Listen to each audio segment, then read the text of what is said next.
Bonjour à tous et à tous et bienvenue dans l'e-prono, j'espère que vous allez bien. Avant toute chose, je tenais à m'excuser pour le tournage de cette vidéo qui est un peu particulier pour moi. J'ai eu des problèmes de dos dernièrement, du coup ce qui fait que je suis obligé de rester debout, je peux pas tenir assis sur une chaise.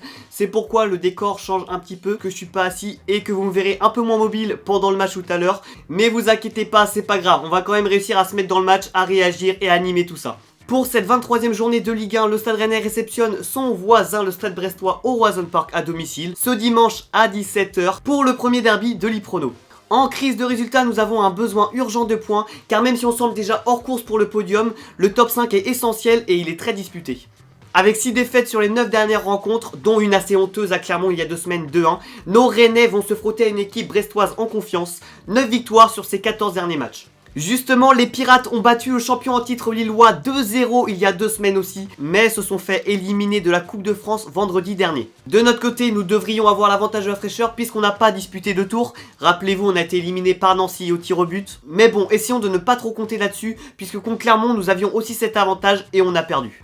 Avant d'enchaîner sur les compositions, nous avons 3 potentiels absents au Stade Rennais. Leslie Hugo Choukou qui est absent pendant 6 semaines puisqu'il est blessé à la cheville. Ensuite, Jérémy Doku qui pourrait être absent 3 semaines, c'est pas encore confirmé, mais pour blessure à l'ischio. Et pour finir, Flavien Tech qui serait aussi absent. On va aller maintenant vers les compositions des deux équipes. Du côté de l'équipe rennaise, on devrait avoir un retour en 4-3-3, c'est le seul point positif du match amical face à Lorient. Avec Alemdar dans les buts, Assignon, Badé, Omari et Melling en défense, Santa Maria, Martin et Mayer en milieu. Et Souleymana, Laborde et Terrier pour la ligne d'attaque. Pour Brest en revanche, ça sera un 4-4-2, Bizot dans les buts, Pierre-Gabriel, Brassier, Chardonnay, Duverne, Honora, Magnetti, Agoumé et Romain Fèvre au milieu, Mounier et Cardona en buteur. Voilà pour les équipes, maintenant on va pouvoir passer derrière FIFA, derrière le PC, on va réagir à tout ça, c'est parti. Ok, donc nous voilà, on est parti pour le match Stade Rennais, Stade Brestois. Journée 22, on y est presque. FIFA va bientôt nous pronostiquer la bonne journée. Donc c'est parti pour ce match. Si on se rappelle un peu de la phase aller à Brest, les deux équipes s'étaient séparées sur un match nul 1-1. On se rappelle que la fin de match avait été très mal gérée. Donc là on est à domicile, on est bon là, on va gagner, on a une semaine de pause, tu vas pas me dire qu'on va perdre contre Brest. Peut-être première victoire du Stade Rennais dans l'e-prono, ça serait incroyable, ça serait trop bien. L'objectif aujourd'hui est de se reprendre car Brest est 13e et il n'est plus qu'à 6 points des Rouges et Noirs. C'est la preuve que ce championnat est très homogène et très resserré. Et voilà, Brest qui est à l'engagement de ce match. Donc Mounier qui a ce ballon. C'est parti, qui va tenter peut-être une attaque instante dès le début de ce match. Ok, va falloir l'enlever là le ballon les Rennais. Ok, Cardona avec ce ballon. C'est parti, file droit vers les buts. Voilà, Lemdar qui s'impose quand même, hein. On va pas choke, on va pas troll, c'est bon. Il rebalance ce ballon sur Souleymana, mais c'est récupéré rapidement par Brest, hein, une nouvelle fois. Je comprends pas là ce qui se passe. 0% de possession du Stade Rennais. Et deuxième action, peut-être, pour les Brestois.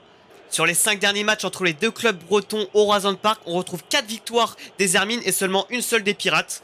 Ce qui conforte un peu qu'on peut gagner. Hein. Ça rassure un peu. Par contre, première action brestoise, peut-être.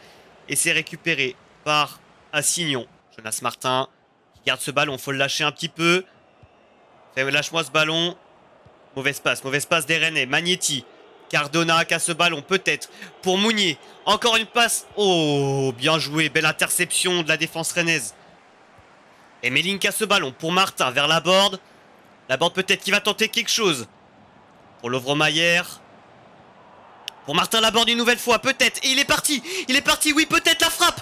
Et c'est repoussé par le gardien brestois. Par contre, j'aurais peut-être passé un poil au centre parce que là, tenter comme ça tout seul en dehors de la surface, c'était compliqué. Peut-être le moment de transformer ce match en 1-0 en faveur des Rennais. Lovromayer qui rentre dans la surface et c'est récupéré par Martin Terrier. Martin Terrier pour Jonas Martin, Santa Maria. Gaëtan Laborde peut-être la frappe et c'est repoussé encore une nouvelle fois par le gardien brestois. On enchaîne, on prend la surface brestoise en otage là, depuis tout à l'heure, c'est pas mal. On l'occupe, on se procure des occasions. Et pour parler de cette équipe, les Brestois ont du mal à inscrire des buts cette saison. Et peut-être, en même temps que je dis ça, peut-être, voilà, il suffisait de le dire, le poteau. Et c'est, oh là là. Là, on a eu de la chance. Et j'étais en train de dire que les Brestois avaient du mal à marquer cette saison, 28 buts. On peut donc s'attendre à une rencontre plutôt fermée comme à l'aller. Mais là, avec cette action-là, je m'attendais pas, j'ai rien compris. Poteau repoussé par le gardien, Alemdar qui s'impose bien. Bon, à un moment, on va falloir en marquer un, hein, parce qu'on revoit hein, le poteau. Ah non, en fait, il y avait double poteau, j'avais pas vu. Les Rennais qui vont peut-être eux aussi tenter. Et c'est eux qui vont avoir la dernière occasion, je pense. S'ils continuent à bien construire 1-0 avant la mi-temps, c'est un but cher, ça c'est un but en or. Souleymana, peut-être, qui va tenter la passe. Souleymana qui frappe. Et voilà, but du Stade Rennais. Ouverture du score, 43e minute. Souleymana qui offre au Stade Rennais l'ouverture du score avant la mi-temps. Et première fois que le Stade Rennais mène au score dans l'Iprono. Peut-être première victoire, qui sait. Moi j'ai envie. J'ai envie, ça y est, on commence à y croire. 1-0 pour le Stade Rennais, 43e. Et Kamaldeen Souleymana qui est de retour de la CAN avec le Ghana. Ils ont été éliminés notamment aux dépens des Comores, mais qui offre au Stade Rennais le premier but de cette rencontre, l'ouverture du score avant la mi-temps. C'est un but très cher comme je disais tout à l'heure et qui va peut-être leur permettre de gagner ce match et d'avoir une petite avance à la mi-temps. L'arbitre va siffler, je pense. Mi-temps, siffle-moi ça l'arbitre. Voilà. Fin de la première mi-temps, 1-0 pour le Stade Rennais à domicile. Pour le moment ça se passe bien, pour le moment c'est un bon pronostic. Moi ça me va, je suis content. C'est parti du coup, maintenant on se retrouve pour la deuxième mi-temps et peut-être d'autres buts du Stade Rennais et une victoire. Moi j'y crois. Ok, le Stade Rennais à l'engagement pour cette seconde mi-temps.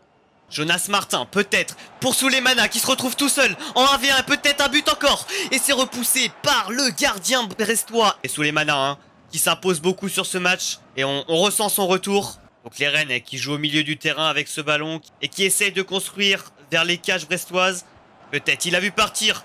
Ça part, il y a des solutions. Il passe pas et garde ce ballon. Peut-être pour Santa Maria. Martin Terrier la frappe. Repoussé par le gardien brestois qui l'a pas capté. Très grosse erreur, ça aurait pu être très dangereux ça pour eux.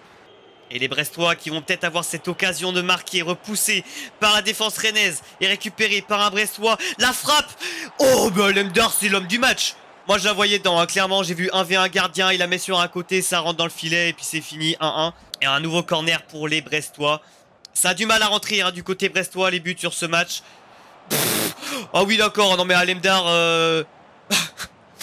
Bon, Alemdar, vraiment, on va le mettre, je crois que je vais le mettre dans tous les épisodes de l'Iprono. Peu importe ce que l'administrateur me mettra dans les compos, Alemdar, il ira tout le temps dans l'Iprono parce que là, mais, quel match il fait. Encore une fois, il s'impose peut-être Alemdar, récupéré par la défense rennaise. Allez, renvoyez-moi ça vers l'avant, c'est un peu dangereux là, le jeu qu'on leur donne aux Brestois. Et peut-être la frappe, la barre, le poteau, la barre. Les cages rennaises sont inviolables sur ce match. Et peut-être un coup franc là pour Brest. Je sais pas, j'ai pas très bien vu ce qui s'est passé. Mailing, ouais, il y a pas une très grosse faute là.